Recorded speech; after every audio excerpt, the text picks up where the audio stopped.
Narito ang mga pinakamaiinit na balita ngayong tanghali. Huwag alias Alice Guo humarap na sa pagdinig ng House Quad Committee.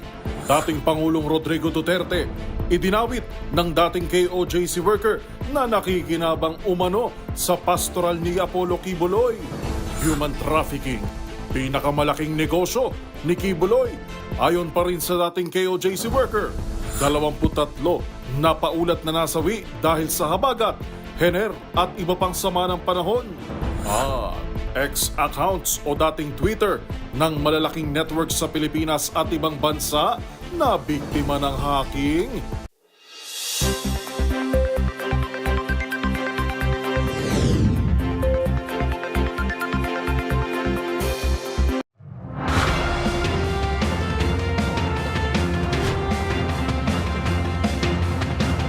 Bawat balita, makabuluhan.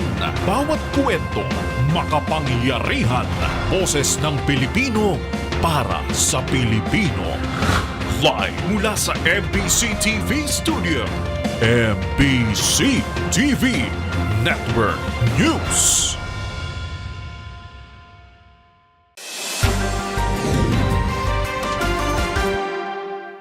Pilipinas, una sa ating mga balita. Tuloy-tuloy pa rin po ang ating special coverage sa nagaganap na hearings ng Quad Committee sa kaugnayan pa rin po ni dating Bamban-Tarlac Mayor Alice Guo sa iligal na pogo. At kaugnay niyan, humarap na sa unang pagkakataon si dating Bamban-Tarlac Mayor Alice Guo sa pagdinig ng House Committee. Kaugnay pa rin sa investigasyon ng kaugnayan nito sa iligal na pogo sa bansa. Ang mga kaganapan sa kasalukuyang pagdinig, pakinggan natin sa live report ni Milky Regonan. Miss Milky, kamusta na dyan? Regional Director Hill Pabilona and City Police Director Canyeso on the next hearing for the City Mayor Jed Mabilog. Ito ay kahit sinabi ni Congressman Robert East Barbers na ika-6 na hearing ngayon ay nakasentro sa Pogo. Nagmosyon si Abang Lingkod Representative Joseph Stephen Paduano, isa sa mga chairman ng Quadcom, na bigyan ng pagkakataon sa Mabilog na makapagsalita. Ito ay kahit maagang dumating dito sa Kamara sina Alice Guo at iba pang mga resource persons sa usapin naman ng Pogo. Matatandaan, nakalaya ito na nakapagpiyasa si Mabilog laban sa kasong katiwalaan na isa ng palaban sa kanya. Si Mabilog ay dumating kamakailan mula sa Amerika at agad sumuko sa NBI pagdating ng bansa. Noong 2016, si Mabilog ay sinama ni Pangulong Rodrigo Duterte sa drug watch list. 2017 nang tumakas sa bansa si Mabilog matapos makasama sa drug list ni dating Pangulong Duterte at sampata umano sa kanyang buhay. Sa testimonya ni Mabilog, tumawag umano sa kanya noon si dating PNP Chief at ngayon ay Senator Ronald Bato de la Rosa at sinabi nito na naniniwala siyang hindi siya involved sa illegal drugs. Inatasan ni De La Rosa si Mabilog na pumunta sa Campo Crame pero hindi siya tumuloy dahil nakatanggap siya ng mga text messages mula sa isang koronel at dinalaan na huwag pumunta dahil manganganib ang kanyang buhay. Sa plano, pipilitin umano si Mabilog na idawit ang isang presidential candidate at dating senador na sangkot umano sa illegal drugs. 2017 nang tumakas siya sa bansa at nabigyan ng political asylum sa bansang Amerika. Pakinggan natin ang pagpapatuloy ng hearing ng Quad Committee. Mr. Chair. Okay, so ito po, no? You also said that is Director Lasso here with us of the PDEA? He is present.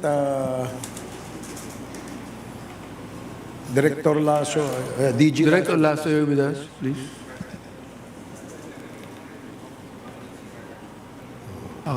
Can we call him? I'd like to ask him just one question. No? Anyway, you said in your statement here, number 11, that on August 28, you received an unexpected call from former PNP Regional Director Bernardo Diaz. And this Director Bernardo Diaz invited you so you could be able to meet with the then PNP Chief Ronald De La Rosa.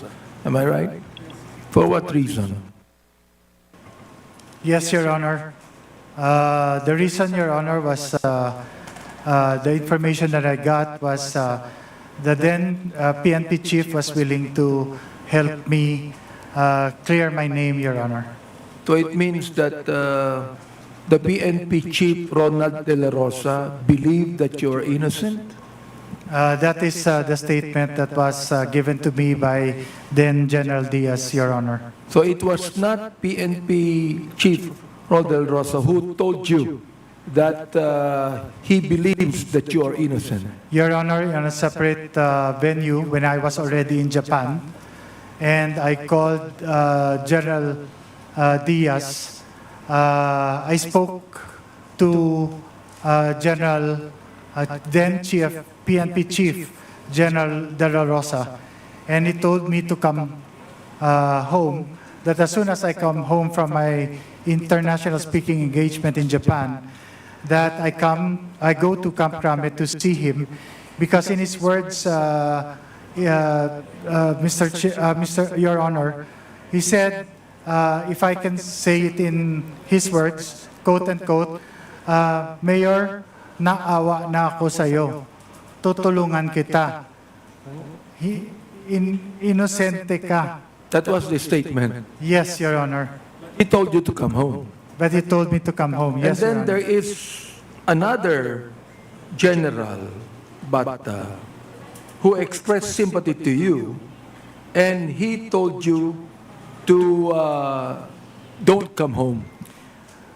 Your Honor, yes, that is true, Your Honor. Immediately after that call with General Bato and General Diaz, I got a call on my Philippine cell and phone, and this was the general who introduced himself, and then he said, I'm just going to talk to you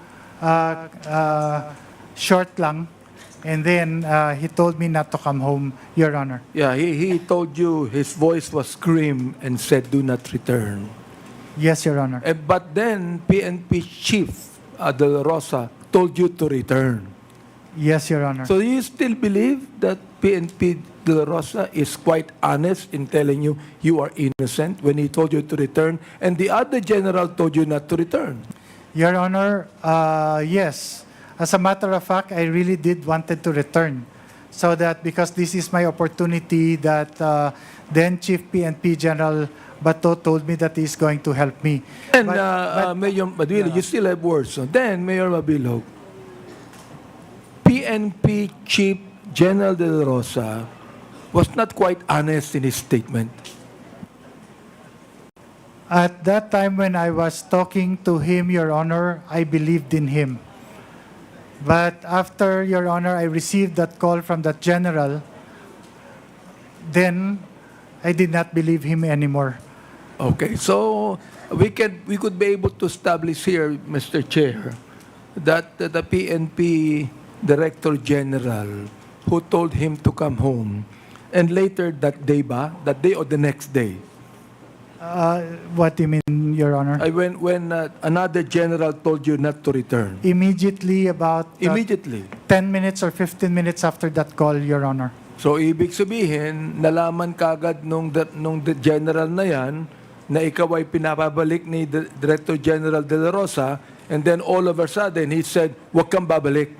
Yes, Your Honor. Ibig sabihin yan, Mr. Chair, that totoo lang, naiisipin mo, napalagay mo itong si PNP Director General De La Rosa, hindi honest sa kanyang sinabi. I did not believe him, Your Honor, after that call of the other generals. So you did not believe him anymore. Yes, Your Honor. Who is that general? Can you tell us who the general is? Your Honor, if you would allow me, if you could do that on executive session, because, Your Honor, I actually, when I first came in, I called I called them to thank them for that call. And then, Your Honor, they said that if I mention their names, then it's their fear of life then that they're going to experience. Is he still active, Mayor? No more, Your Honor. I would like to move, Mr. Chair, that we have an executive session with him later. At the appropriate time, later na lang. I guess we will consider an executive session in order to get that vital information that former Mayor Jed Mabilog would want to share with the committee. And perhaps he still have some names to reveal to us. Mr. Chair, what we're trying to do here is really investigate the very people that should really be investigated on this, because we're trying to craft legislation so that these killings would not in any way be done anymore in our country, di ba? Mr. Chairman, So perhaps, Mr. Chair, Okay. yes, Mr. Chairman, if in the spirit of time, no, if the good former mayor of Iloilo will allow it, maybe, Mr. Chairman, baka hindi na natin masyado ma-accommodate yung executive session to put that name in a piece of paper and submit to the to this Quadcom. Yes, Your Honor. I In can do confidence that. naman po, Yes, Your Honor. we will be holding it in confidence. I can do that, Thank you, Your Honor. Thank you very much, Mr. Your Chair. Honor. Okay, Mr. thank Chair, you, Congressman Dan Fernandez. siguro Congressman mga Abante, two you have 30 questions na lang. seconds left. Okay. Itong sabi ni former President Duterte, no? Ang sabi niya, saan na yung pinalatan mo, Mayor? Yun ba yung statement niyo, no? Saan ba si Mayor? Hanapin ko sila, magbalik ka dito. Nagmura, patayin talaga kita. Ibig sabihin talagang itong ating former President, merong galit sa'yo. Yes. Totoo po ba yan? Yun, sir, ang lumalabas, sir, dahil I'm wondering kung bakit Talaga. ang former president ay talagang merong matinding galit sa iyo on that. Now let me ask you, Mayor, no?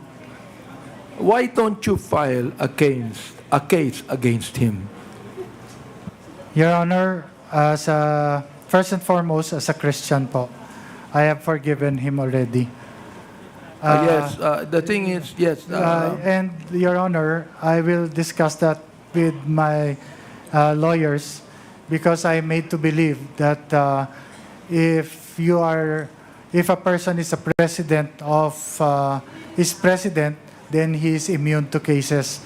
So I don't know, Your Honor. He is now a private citizen, Mr. Mabilog. And the thing is this, I do believe you that as a Christian we ought to forgive. Yes, Honor. Yet I still believe that we have laws in this land so that any crime committed should be paid for.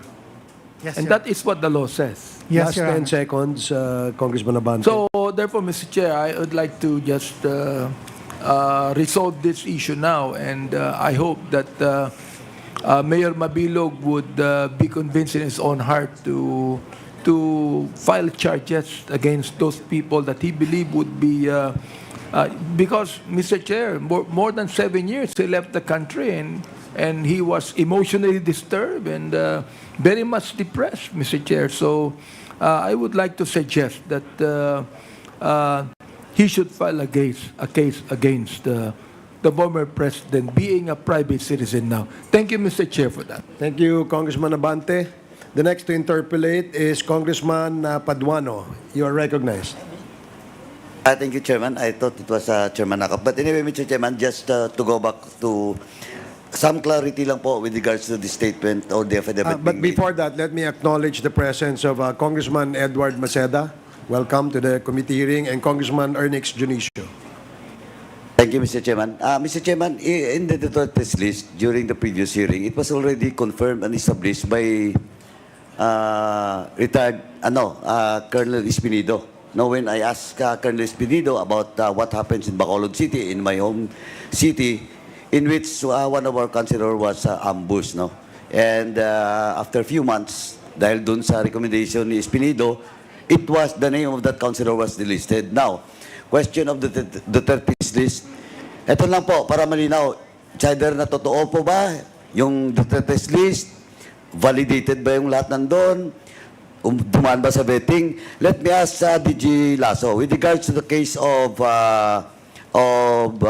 Mayor Jed Mabilog. DG Lasso, do you confirm that indeed in the PDEA list as claimed by Mayor Jed Mabilog, wala po ang pangalan niya sa PDEA list? Yes, Mr. Chairman. But do you confirm that the name of former Mayor Jed Mabilog was in the list of Duterte's list? Yes, Mr. Chairman. Initially, it was not in the list, but later on, the list was his name was included. Wait, for the record, timeline tayo. When you say initially it was not in the list, anong taon yon? Mr. Chairman, Your Honor, can I respectfully request our Director for Intelligence Service to explain? Because there is a little bit of a process that was involved, and he can explain, and you will understand how the Duterte list came about, Your Honor. In Very brief short, lang po, in brief. four slides. Yes, Your Pero Honor. we'll just focus on the case of Mayor Mabilog. Yes, Your Honor. It will be confined on the Mabilog case, Your Honor. Okay. So, will the chair allows Chairman Barbers, will the chair allow? Yes, that is allowed, Your Honor. Thank you, Mr. Chairman.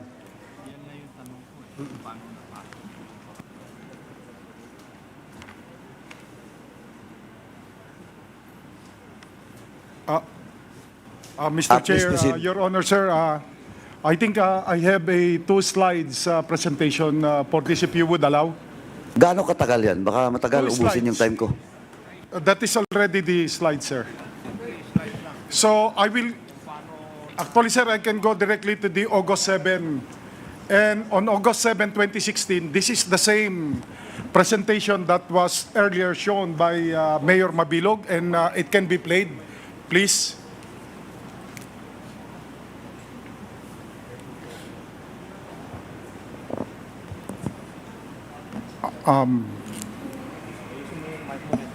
Yes, sir.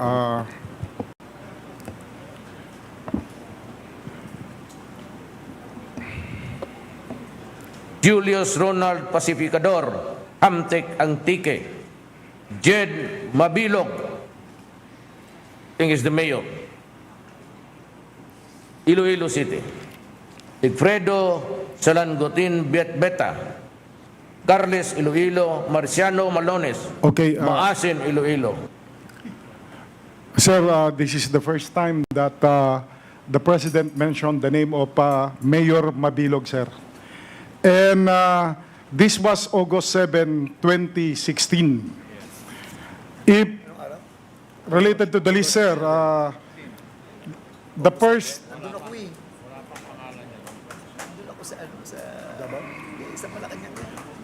list, sir, actually was obtained by PDEA on August 20 to 21, sir. And it contains 3,363 personalities. That is the first list. You're talking about the PRRD's list, ah? Yes, sir. It is officially called President's Drug List in paper, but then it became popularly known to be PRRD list. Please proceed. And only on, let me just mention first that the second list that you mentioned, sir, was obtained from from the Office of the President, dated August 29, 2017. This was merged with the first list. And the number is 6,191. It was only on October 19, 2017, when the names mentioned earlier by the President, these were 159, including the name of Mayor Mabilog, but the rest were already earlier included. So only 30 that was not yet included in the earlier list that were added. And That's why the number is from the second list of 6,191, it became 6,221.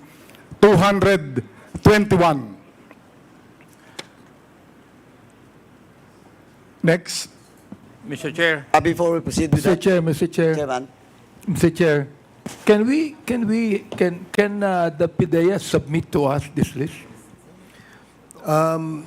Okay, let me again remind the members that the topic for today's committee hearing is on POGOs. And if you would like to discuss and deliberate issues pertaining to drugs and EJK, then we will have to schedule it for the next committee hearing. However, we only allowed PDEA and former Mayor Jed Mabilog to discuss only for briefly the issues related to extrajudicial killings and others. So, if we can just probably ask PDEA to submit to the committee the presentation you just made, so that in the next committee hearing of the Quad Committee, we will include that in the deliberations. So I hope the honorable members are well informed on that.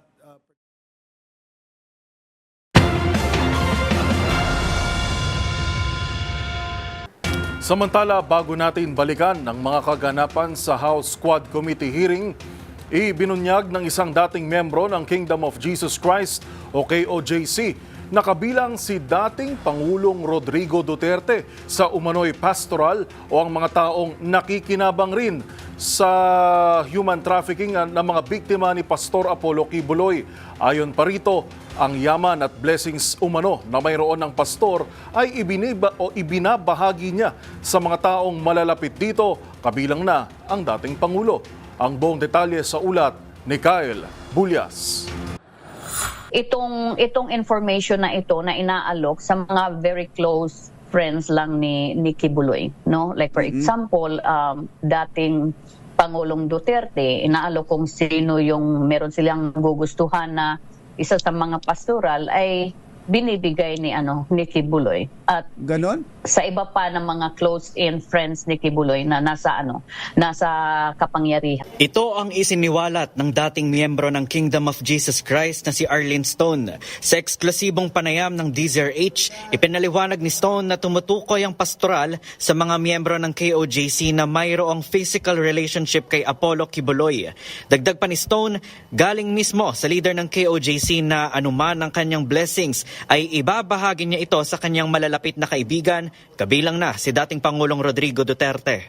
But as far as I know, pagdating sa mga pastoral, ganun din kung sino yung magugustuhan ni Duterte o ni dating Pangulo doon sa circle na yon ay binibigay. Sinubukang kunin ng DZRH ang komento ng kampo ni Kibuloy at ni dating Pangulong Duterte pero wala pang tugon hanggang sa kasalukuyan sina Attorney Israelito Torion at si dating Presidential Chief Legal Counsel Salvador Panelo. Samantala sinabi naman sa DZRH ng Legal Counsel ng SMNI na si Attorney Mark Tolentino na hindi muna magkokomento ang panig ng KOJC sa anumang issue. Para sa MBC TV Network News, ito si Kyle Bulyas, una sa Pilipinas, una sa Pilipino.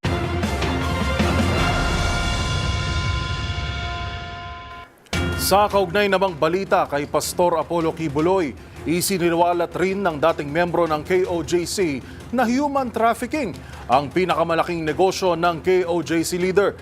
Ayon dito, mayroong tinatawag na financial obligation ang bawat membro ng KOJC na napupunta lang sa sariling bulsa ni Kibuloy.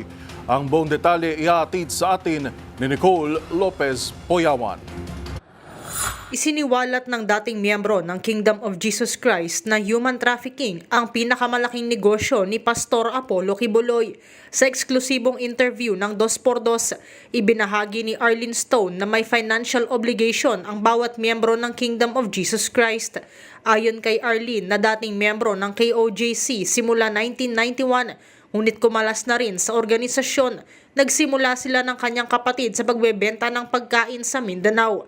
Mula sa pagtitinda ay nauwi na sa pagsosolicit upang maging miyembro ng KOJC, bagay na hindi naman daw napupunta sa binuong foundation ni Quiboloy ang pera, kundi sa kanyang bulsa. Dumating pa nga raw sa punto na nagpadala pa ng mga tao si Quiboloy sa United States para lang makapang-solicit dahil sa pledge ng bawat miyembro. So after nang nasaturate namin yung Mindanao, kami po at sa iba kong mga kasamahan ng mga young people ay pinadala ng Maynila. Sinaturate namin yung buong Maynila hanggang napasok namin yung ibang parte ng Luzon.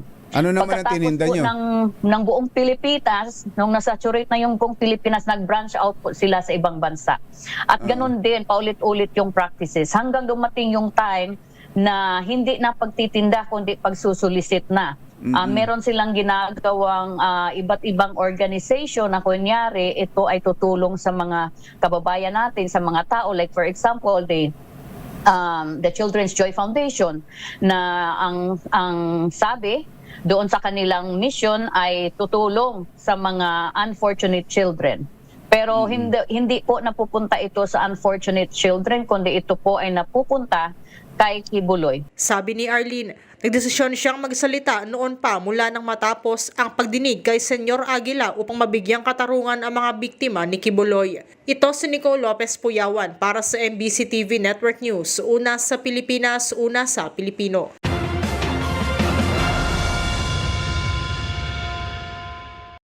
Samantala, bago lamang natin balikan ng House Quad Committee hearing, baka kayo po'y nagugulat dahil ang pinag-uusapan po kanina ay tungkol sa extrajudicial killings at may kinalaman kay dating Pangulong Rodrigo Duterte. Yan ay patapos sa pansamantalang payagan ng House Quad Committee sa pamamagitan ni Chairperson Congressman Ace Barbers na ipasok pansamantala yung topic.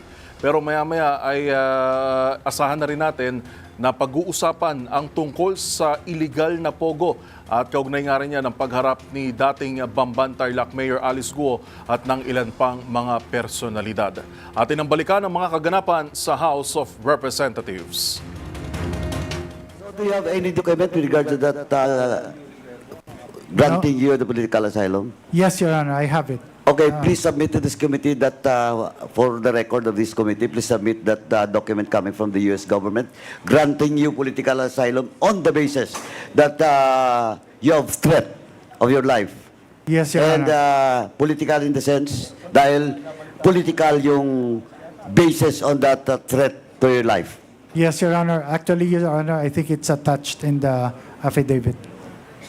Thank you, Mayor. For now, Thank Mr. you, Your Chairman, that's all for now. Thank you. Thank you.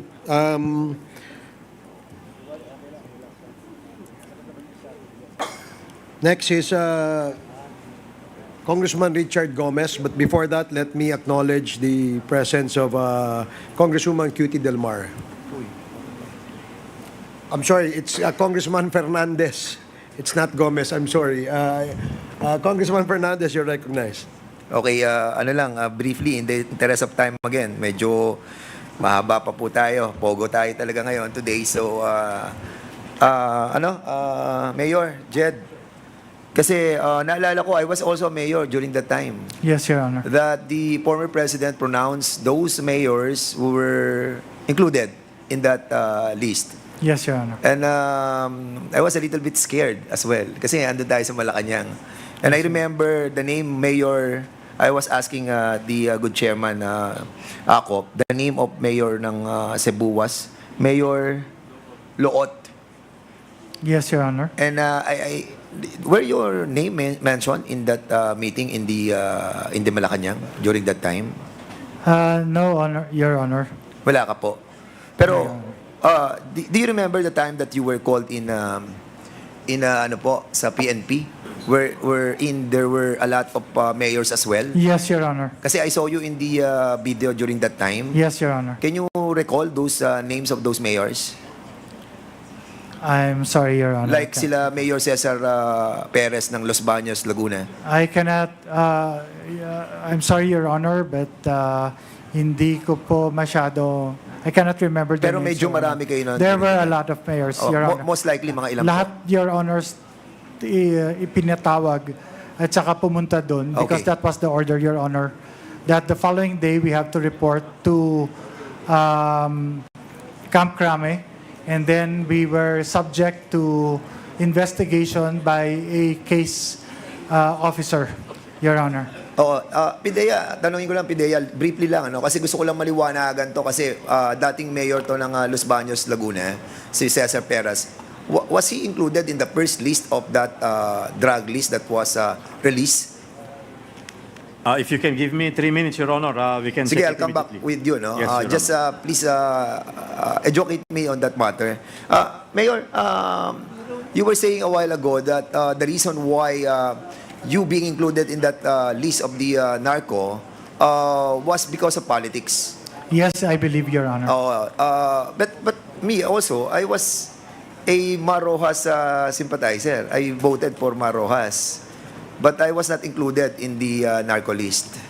Probably, Your Honor, I would say that because the then Senator Frank Dillon is my second cousin, and number two is the former president got the lowest percentage votes all over the country in Iloilo. So I really couldn't prove this, Your Honor, but I just think that that is the reason, Your Honor. In other words, you cannot think of any other reason to justify why you were included in that narco list. Yes, Your Honor. Okay. Meron pa ako isang tanong lastly, no? Yung pong tinatawag po nating moment that a certain a general called you, no? Yes, Your Honor. 10 minutes lang po yun, di ba? Na magkasama. About 10-15, yes, Your Honor. Are you with somebody when they called you in Japan? I was by myself, Your Honor, because I was on my way to the international conference. Oh, and you believe also that General Bato, who called you 10 minutes before, he was with that certain general when he called you? Yes, I would think so, Your Honor. Dahil ganun kabilis yung Yes, Your Honor. yung information that was given to you. Anyway, siguro kay ano na lang, ano, PDEA, can you kindly give us the list kung kasama yung ano? Kasama ba? Mr. Chairman, yes, the name is listed. Right from the very start of the Duterte administration, he was already listed as a high-value target. And also, yung kay Mayor Tony Halili, and also the Mayor of Navarro of Zamboanga. These are the things that we need to clarify. Siguro ganito na lang, bigyan na lang lahat ng listahan kung kasama sila sa first list or pag hindi sila kasama, yung second list. Yes, Mr. Chairman. Okay, with that, Mr. Chairman, I'll be yielding back my time and I'll be asking na lang po in the next issue. Thank you so much. Thank you, because you have already consumed your time, Congressman Fernandez. The next to interpolate, the second to the last, is Congressman Richard Gomez, and then last would be Congressman Acop. Then we proceed with the topic for today, which is Pogo. Congressman Gomez, you're recognized. Thank you, Mr. Chair. Mayor Jed, will it be okay if I ask you some questions? Yes, Your Honor. Thank you. I was also a mayor during the time that you were mayor on your last term. Yes, Your Honor. And there are just some things that I'd like to ask. First, are you convinced that during the year 2016, our country, the Philippines, was already in a narco state? Do I recognize it? Do you think that the country was already in a narco state at that time? Your Honor, I was mayor of the city of Iloilo. What I could speak of, Your Honor, because I don't have the data in the national level. Yes. So all that I have is as far as the city of Iloilo is concerned, Your Honor. With regards to Iloilo, during your term, was Iloilo drug-free or drug-cleared? Your Honor, there were existing drug personalities in the city of Iloilo. But as what I've stated earlier, Your Honor, that as far as being mayor is concerned, the function is for policies and guidelines, while the enforcement is based on PDEA and the police and the PNP, Your Honor. And every month, we conduct our anti-drug abuse councils meetings, wherein the PDEA regional director would report, as well as the Philippine National Police would also submit and do their own presentations on the report. And while Iloilo City recognized, but as I've said, Your Honor, the report of the PDEA then regional director, Paul Ledesma, said that Iloilo was only third least affected in the country, Your Honor. So, and since they are in charge of all the data, I believed in him, Your Honor. So, Mayor, will you agree with me if I say that a city can be drug-cleared or drug-free if the mayor wants it to be, together with the help of the PNP? Yes, Your Honor, but again, enforcement, and the enforcement, as mandated by law, is done by PDEA and the PNP. And yes, Your Honor, this representation has, in several meetings, which is in our in the agenda, in the minutes of the meeting, that I have called the attention of both PDEA and PNP to address this matter, Your Honor. And again, the reports are that, especially from PDEA, that Iloilo City was the third least affected.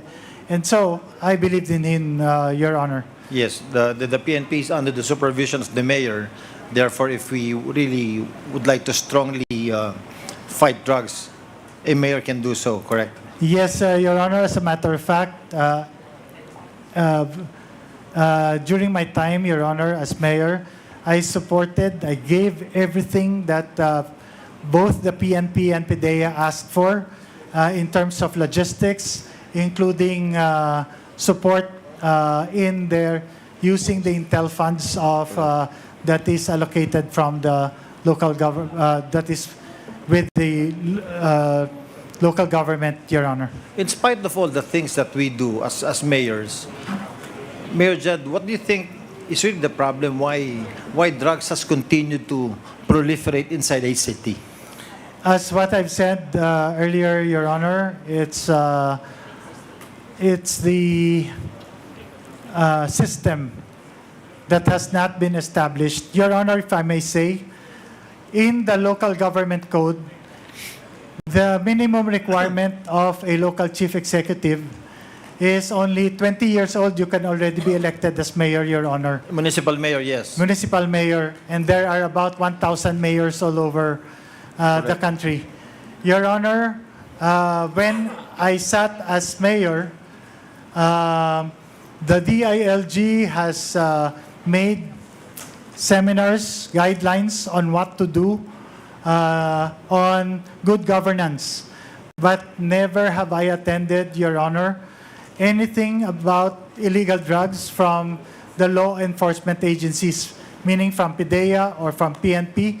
So what I'm trying to say, Mayor, is, Your Honor, is that for us to be able, as mayors or local chief executives, to be able to be equipped with the knowledge on how to address illegal drugs, we have to undergo that orientation, training, or seminar from the Philippine National Police or even from the PDEA on how to address them or even to formulate these policies, Your Honor. Mayor Jed, you've been out of the country for 7 years, correct? Yes, Your Honor. And when did you come back? Just this September 10, Your Honor. Oh, because I wanted to ask if you'll be able to compare the situation in 2016 and right after you came back in the country, if there's a big difference or if there is a difference with regards to the problem of drugs, let's say in your city. I have no data to yes, because you just support came back. Yeah. Yes, Your Honor. I respect that. Mr. Chair, I asked this question simply for us to see the track record of the former mayor of Iloilo.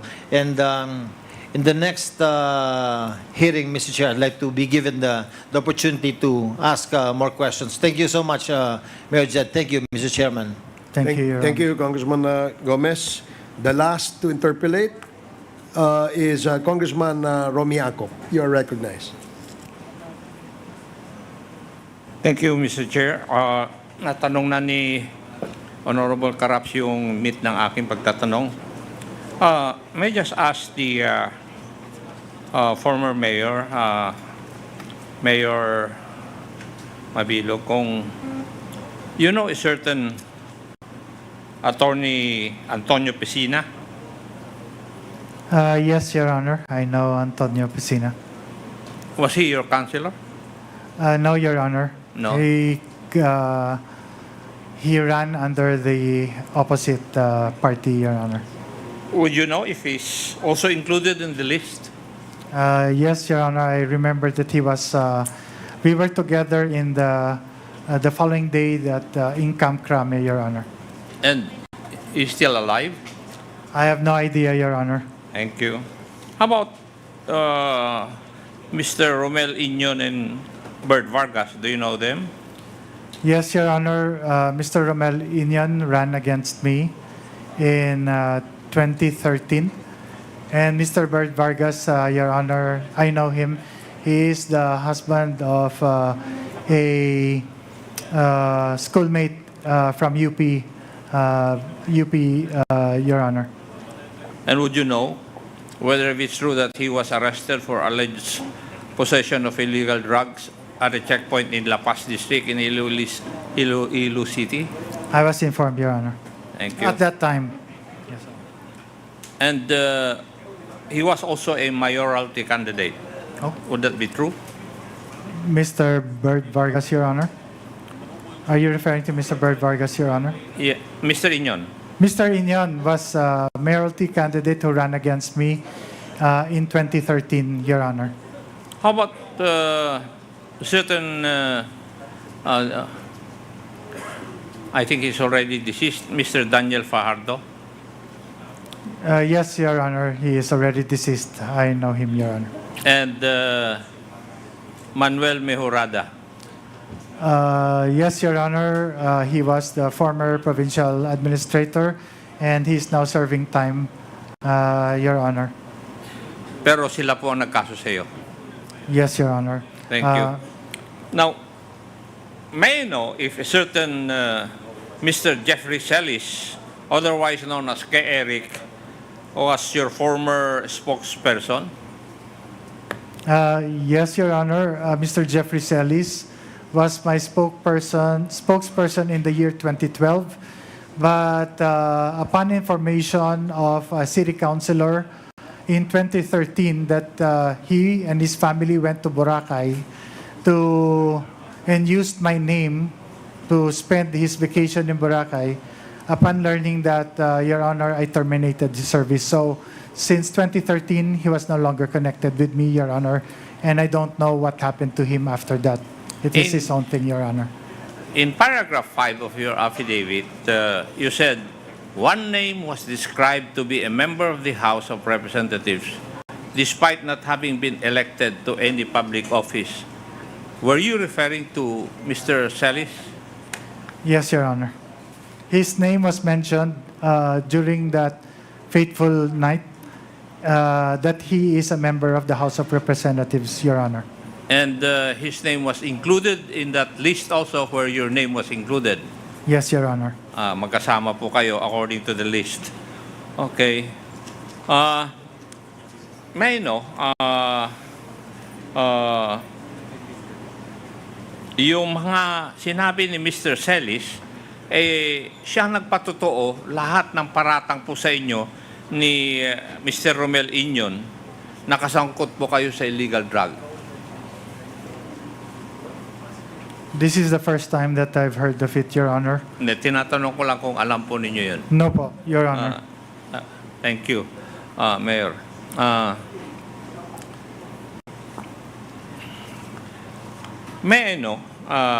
Mayor, bakit mas naniwala po kayo doon sa general na hindi nyo mabanggit ang pangalan kaysa doon sa salita ni Chief PNP De La Rosa? Your Honor, at the time when I spoke to PNP Chief De La Rosa, I really believe.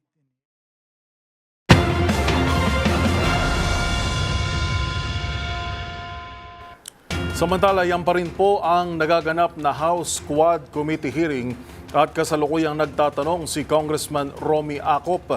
At kagaya ng sinabi kanina ni Congressman Ace Barbers, matapos ang pagtatanong ni Congressman Acop, magpapatuloy na ang pagdinig sa talagang agenda ngayong araw na pagdinig sa illegal na pogo. At atin pong babalikan yan sa pagpapatuloy ng ating special coverage maya-maya lamang. Samantala, dapat pa rin umanong imbestigahan ang abogado na nagnotaryo sa counter affidavit ni dating Bamban Tarlac Mayor Alice Guo na nakaalis na ito ng bansa. Ayon kay Senator Risa Ontiveros, hindi lamang ang kliyenteng nagsisinungaling ang dapat panagutin, kundi pati ang abogado na sangkot dito. Narito ang buong ulat ni Raymond Dadpaas. Pinaiimbestigahan ni Senador Risa Hontiveros ang abogadong nagnotaryo sa counter affidavit ni dismissed Bamban Tarlac Mayor Alice Guo kahit na nakalis na ito ng Pilipinas. Ito ay kasunod ng report ng National Bureau of Investigation o NBI na sa kanilang pagsusuri, hindi tumutugma ang pirma ni Guo sa counter affidavit na nanotaryo noong August 14, 2024 sa law office ni Attorney Elmer Galicia. Sa hearing ng Senate Committee on Women and Children noong araw ng Martes, sinabi ni Guo na pinirmahan niya ito bago siya umalis ng bansa. Kinumpirma din ito ng kanyang staff look-alike na si Kat Salazar. Hinimok ni Ontiveros ang Department of Justice o ang DOJ at Integrated Bar of the Philippines o IBP na imbestigahan si Attorney Galicia dahil sa kanyang paniniwala na hindi lang ang kliyente na nagsinungaling ang dapat na managot, kundi pati rin ang abogado ay may pananagutan. Sa hearing ng committee ni Hontiveros, biglang nag-invoke ng right against self-incrimination si Attorney Galicia nang siya ay tinatanong kung totoong nakita niya si Mayor Alice nung araw na kanyang ninotaryo ang kanyang counter affidavit. Isang kadante na kanyang kasamaan umano sa paniniwalang nag-refer sa kanya kay Mayor Alice. Natuklasan din sa hearing na ang mga staff ni Guo ay humingi ng tulong sa executive assistant ni Mayor Liseldo Dong Kalugay ng Sual, Pangasinan upang humanap ng abogado na siyang nagnotaryo. Ipinagtaka ito ng mga senador dahil sa dami ng abogado sa Tarlac ay humingi pa ng tulong sa Sual at nakarating sa opisina ni Attorney Galicia sa San Jose del Monte, Bulacan para lang mapanotaryo ang counter affidavit ni Mayor Alice noong August 14. Kahit na buwan pa lang ng Hulyo ay nakaalis na ito ng bansa at nasa Malaysia bago siya naaresto sa bansang Indonesia. Para sa MBC TV Network News, ito si Raymond Dadpaas ng DZRH. Una sa Pilipinas, una sa Pilipino.